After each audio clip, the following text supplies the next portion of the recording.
Hello everyone, Ben here, welcome back to the channel.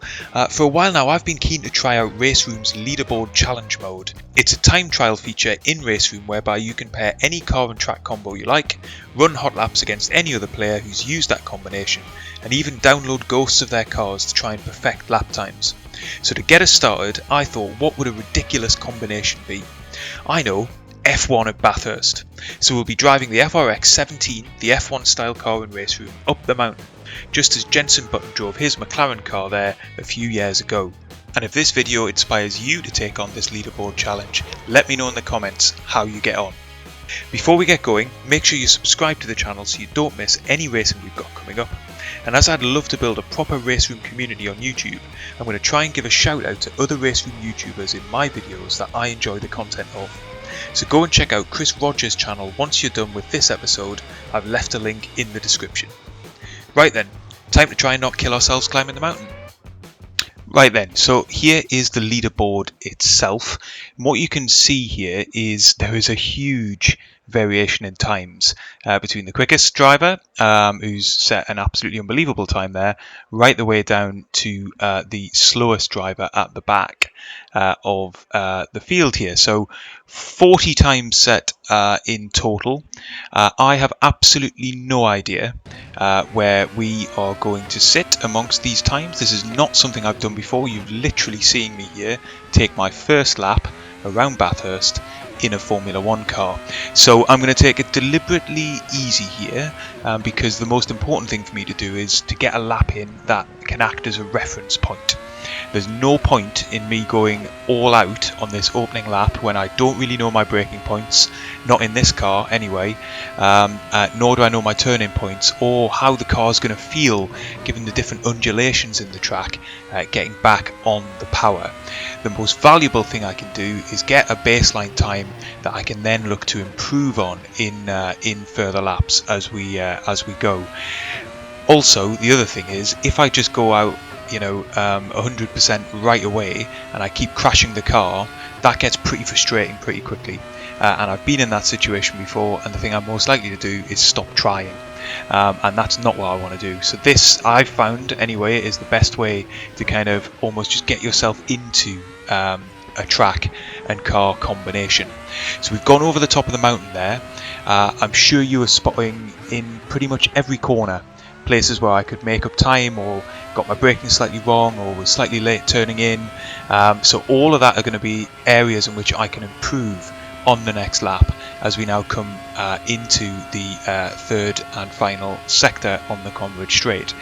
What should also have jumped out at you is just how fast these cars are compared to some of the other classes that we've been around Bathurst in recent weeks, whether it's the GT3s or the GT4s. The acceleration and the power in this car is just phenomenal, as is the sound. So this is packing a V10 engine, I think, rather than the hybrid engines that the modern Formula 1 cars run. So there's our first lap time. It's enough to put us into the mid-30s out of the 40 drivers that have set a time with a 140.2 there or thereabouts. So that's given us a reference point. We're now going to get back on track and see if we can quite rapidly take some time off that. And as you can see, already in the first corner, just by getting my braking a bit better and getting on the gas nice and early, we've taken a big old chunk of time out of that initial lap. And in fact, just as we're starting to climb the mountain, we clout the barrier, but actually that hasn't cancelled the lap here in Bathurst and we're able to continue.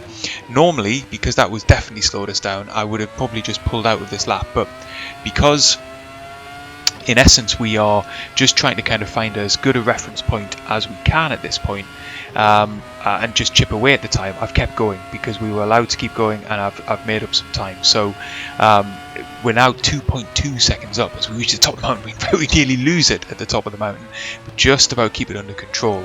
Again, just pushing a little bit harder through all of these corners, trying to find the limit. And I'll be honest with you, throughout running these laps, I don't think I did find the limit. I pushed a little bit further, a little bit harder every time I went out, but I mean there is just so much time you can gain around this track, and without giving the game away too much, we don't set another fastest lap time on this leaderboard challenge. We don't get quite close to the guy at the top of the leaderboard. Nevertheless, we're coming round to the end of this lap, and we have taken a good 3 seconds as we get our braking wrong into that final corner, so that's going to be another lesson for the next time we go around. But we're 3 seconds quicker. That'll take us down to a 1:37.1. We very quickly go out again and we take another few tenths off, and that puts us up to 18th on the leaderboard. Despite getting a slightly deeper line into T1 there, we're going to keep going and try and set another lap, because all the while here I'm just getting more confident, more comfortable in the car, better at spotting the braking points, so I think I can probably go faster again.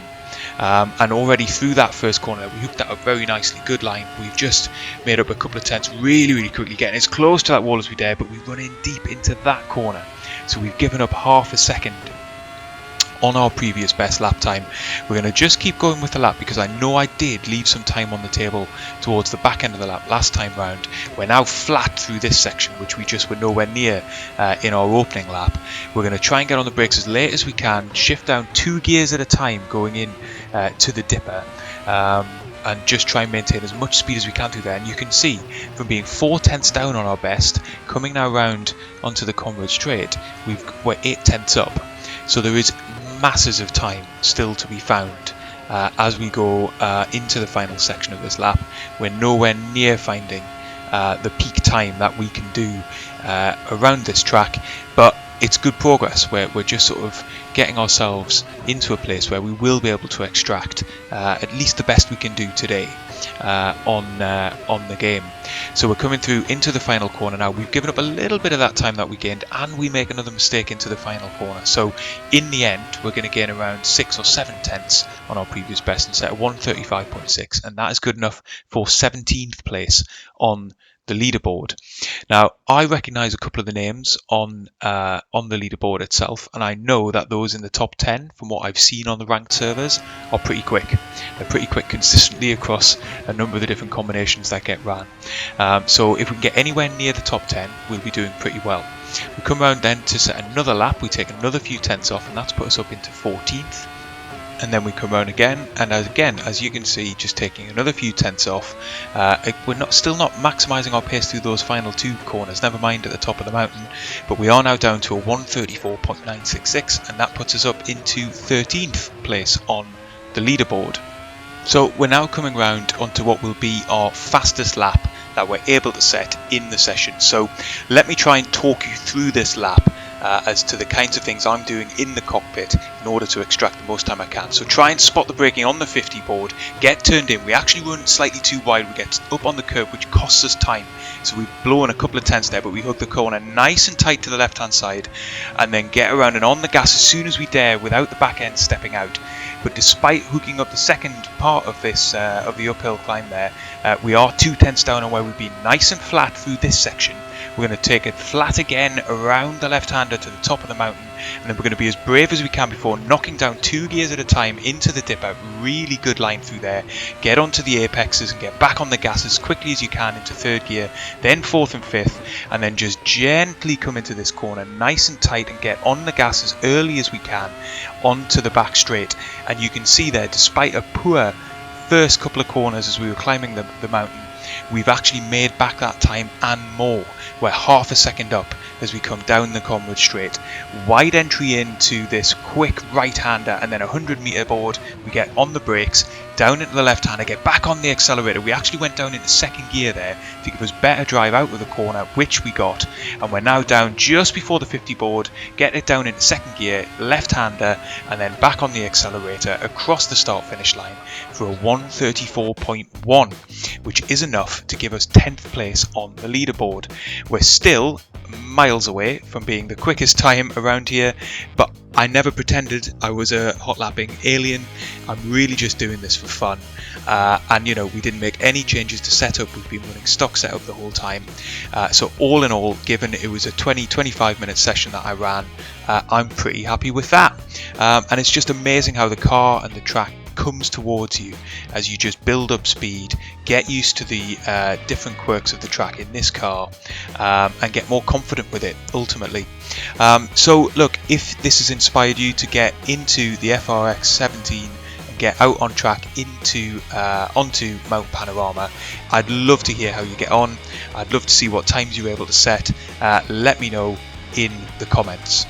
If you've enjoyed this video, leave a like and subscribe to the channel so you don't miss any races we've got coming up in the future.